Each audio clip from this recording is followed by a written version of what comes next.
একাকী নামাজ আদায় করলে একামত দিতে হবে কিনা? পুরুষদের হাঁটুর উপর কাপড় তোলা কি নিষেধ? আমি প্যান্ট পরে ফুটবল খেলি, প্যান্ট হাঁটুর উপর পর্যন্ত থাকে, এদিকে আমার গুনাহ হবে? আমার ঋণ অনেক বেশি, যতটুকু সম্ভব দেওয়ার চেষ্টা করছি এবং দিচ্ছি, আল্লাহ না করুন।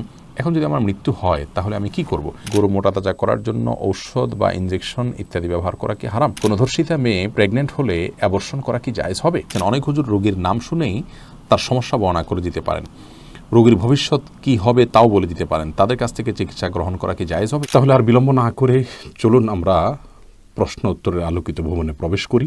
শুভ্র মোহাম্মদ সোহাগ আপনি জানতে চেয়েছেন, পুরুষদের হাঁটুর উপর কাপড় তোলা কি নিষেধ? আমি প্যান্ট পরে ফুটবল খেলি, প্যান্ট হাঁটুর উপর পর্যন্ত থাকে, এদিকে আমার গুনাহ হবে? আমি শুধু খেলার সময় প্যান্ট পরি, বাকি সময় স্বাভাবিক পোশাক পরি। ভাই শুভ্র, হাঁটুর উপরের অংশ অর্থাৎ রান, এটা যেহেতু সতর অন্তর্ভুক্ত, সেজন্য আপনার জন্য উচিত হবে 3/4 প্যান্ট পরে আপনি এক্সারসাইজ করা বা খেলাধুলা করা, শরীয়ত গ্রাহ্য বা শরীয়ত যে অ্যালাউ করেছে সে খেলাধুলা করা।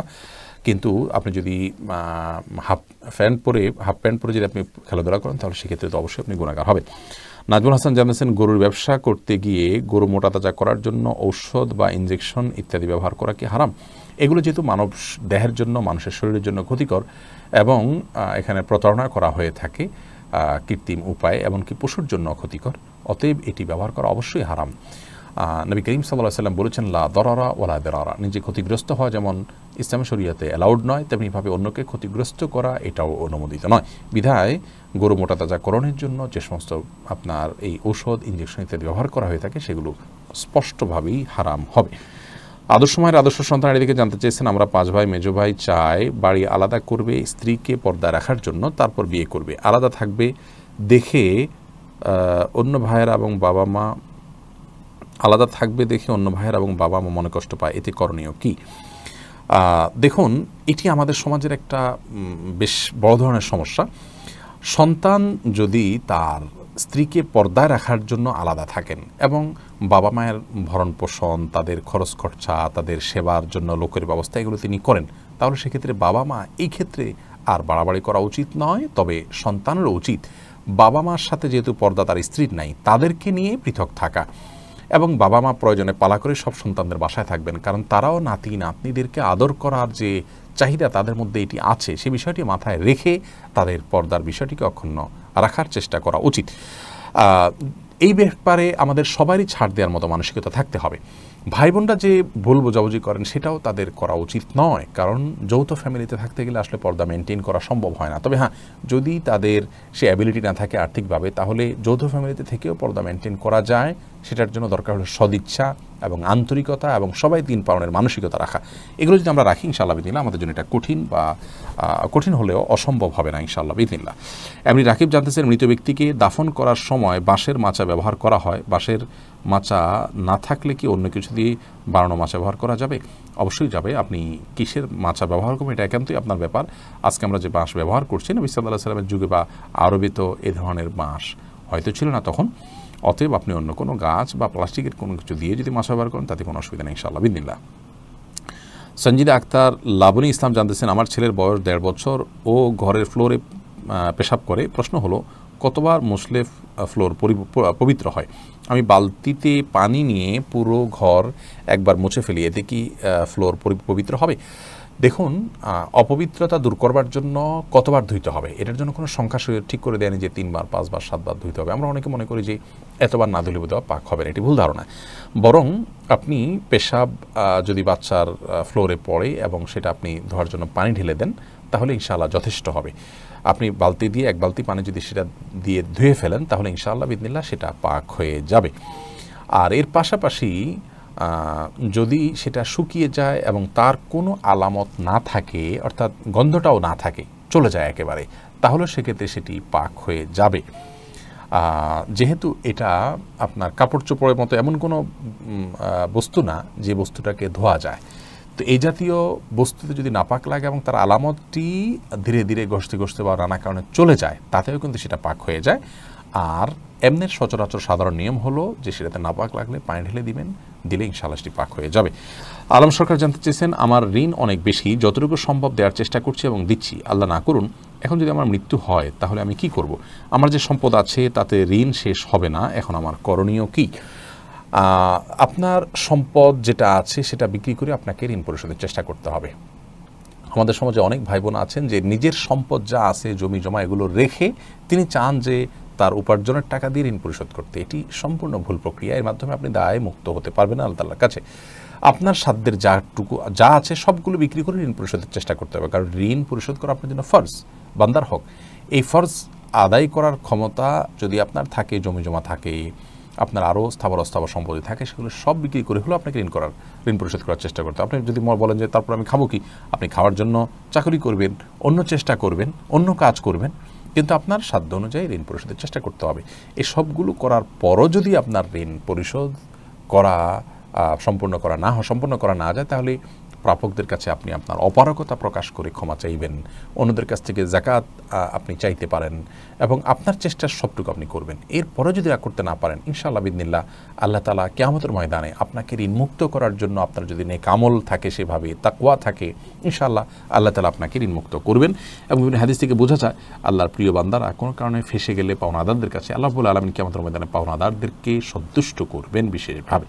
অতএব আপনার সেই দিকটাকে জোর দিতে হবে যদি আপনার সাধ্যের সবগুলো শেষ করে ফেলেন। মেহনাজ বর্ষা আপনি জানতে চেয়েছেন, অনেক হুজুর রোগীর নাম শুনেই তার সমস্যা বর্ণনা করে দিতে পারেন, রোগীর ভবিষ্যৎ কি হবে তাও বলে দিতে পারেন, তাদের কাছ থেকে চিকিৎসা গ্রহণ করা কি জায়েজ হবে? ইতিমধ্যে চিকিৎসা নিয়ে থাকলে এখন করণীয় কি? মেহনাজ, এই বিষয়টি আমাদের সমাজে ব্যাপক আকারে বৃদ্ধি পাচ্ছে।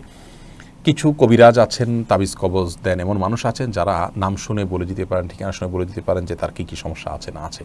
এগুলো বেশিরভাগ ক্ষেত্রেই আপনার কুফুরির পর্যায়ে যায়। এই ধরনের মেথডগুলো অবলম্বন করার মাধ্যমে তারা বলে থাকেন। ইসলাম শরীয়তের দৃষ্টিকোণ থেকে এগুলো জায়েজ নাই। যদি একজন মানুষ কোরআন এবং হাদিসের আলোকে আপনাকে ট্রিটমেন্ট দিয়ে থাকেন, তাহলে তিনি এইভাবে আপনাকে সমাধান দিতে পারবেন না। তিনি হয়তো সিমটম শুনে, বিবরণ শুনে আপনাকে একটা ধারণা দিবেন যে হ্যাঁ এইরকম সমস্যা হওয়ার কথা। সেক্ষেত্রে তিনি আপনাকে আমল দিবেন বা সমাধান দিবেন। আগে যদি আপনি এরকম কোনো ব্যক্তির কাছে গিয়ে থাকেন, ধারণা দিয়ে থাকেন, তাহলে সেক্ষেত্রে ইস্তেগফার করবেন, ক্ষমা প্রার্থনা করবেন, ইনশাআল্লাহ আল্লাহ তাআলা ক্ষমাশীল। আশা করা যায় আল্লাহ তাআলা আপনাকে মাফ করবেন। একাকী নামাজ আদায় করলে একামত দিতে হবে কি না? আমরা মসজিদে কিংবা বাসায় কিংবা অফিসে যে কোনো জায়গায় যদি আমরা ফরজ নামাজ একাকী আদায় করি, কোনো কারণে জামাত ছুটে গেল, তো সেই ক্ষেত্রে একামত দিয়ে আদায় করাটা মুস্তাহাব। এ ব্যাপারে সারা বিশ্বের সমস্ত ফিকহাবিদগণ, সকল ফকিগণ একমত। ভালো যে আমরা একামত দিয়ে তারপরে সালাত আদায় করব, এবং ইমাম সাহেব যেভাবে ইমামতি করেন ঠিক সেভাবে আমরা সালাত আদায় করব, অর্থাৎ উচ্চস্বরে তাকবীর বলবো, উঠা বসার তাকবীরগুলো, যাতে করে আমাদের একামত শুনে, আমাদের উচ্চস্বরে তাকবীর, উঠা বসার তাকবীরগুলো শুনে কোনো মানুষ যেন আমাদের সাথে এসে যোগদান করতে পারেন। এমনকি কেউ যোগদান করার সম্ভাবনা যদি নাও থাকে, আপনি একাকী কোনো কক্ষে আছেন, সেখানেও সালাত আদায় করেন, সেখানেও আপনি একামত দিয়ে সালাত আদায় করাটা মুস্তাহাব। কারণ উকবা ইবনে আমির রাদিয়াল্লাহু তাআলা বর্ণিত একটি হাদিস রয়েছে, সেই হাদিসে নাসাইতে হাদিসটি বর্ণিত হয়েছে। নবী সাল্লাল্লাহু আলাইহি ওয়াসাল্লাম বলেছেন যে এক ব্যক্তি যিনি ছাগলের বা কোনো পশুর রাখালি করতে করতে তিনি পাহাড়ের চূড়ায় পৌঁছে যান, সেখানে গিয়ে জনমানব শূন্য এই জায়গায় তিনি আজান দিয়ে একামত দিয়ে সালাতে দাঁড়িয়ে যান। এই ব্যক্তিকে দেখে আল্লাহর নামে অভিভূত হয়ে যান এবং আল্লাহর নামে বলেন যে আমার এই বান্দার দিকে তোমরা দেখো, সে আমার ভয়ে সালাত আদায় করেছে এবং আজান দিয়ে একামত দিয়ে সে সালাত শুরু করেছে, আমি তার সমস্ত গুনাহ মাফ করে দিয়েছি, আমি তাকে জান্নাত দিয়েছি। তো এই হাদিসের আলোকে একামত দিয়ে সালাত আদায় করাটা মুস্তাহাব। যদি কেউ একামত ছাড়া করলেও তার সালাত হয়ে যাবে, যেহেতু তিনি একাকী সালাত আদায় করছেন, কিন্তু একামত দিয়ে সালাত আদায় করাটা মুস্তাহাব। আর মহল্লাতে যদি আজান হয়ে থাকে তাহলে তার আর আজান দেওয়ার প্রয়োজন নাই। হাদিসে যে আজানের কথা বলা হয়েছে সে এই জন্য যে তিনি যেখানে সালাত আদায় করেছেন পাহাড়ের চূড়ায়, সেখানে আশেপাশে কোথাও আজান হয়নি, সেই জন্য তিনি আজান একামত দুইটাই দিবেন। কিন্তু আমরা সচরাচর যেখানে সালাত আদায় করি সেখানে আশেপাশে যদি আজান হয়ে থাকে, তাহলে আমরা দ্বিতীয়বার আজান দেওয়ার দরকার নেই, আমি একামত দিয়ে একাকী সালাত আদায় করবো, ইনশাআল্লাহ একামত ছাড়া দিলেও সালাত হয়ে যাবে। এমডি আমির হোসেন জানতে চেয়েছেন, কোনো ধর্ষিতা মেয়ে প্রেগনেন্ট হলে অ্যাবর্শন করা কি জায়েজ হবে?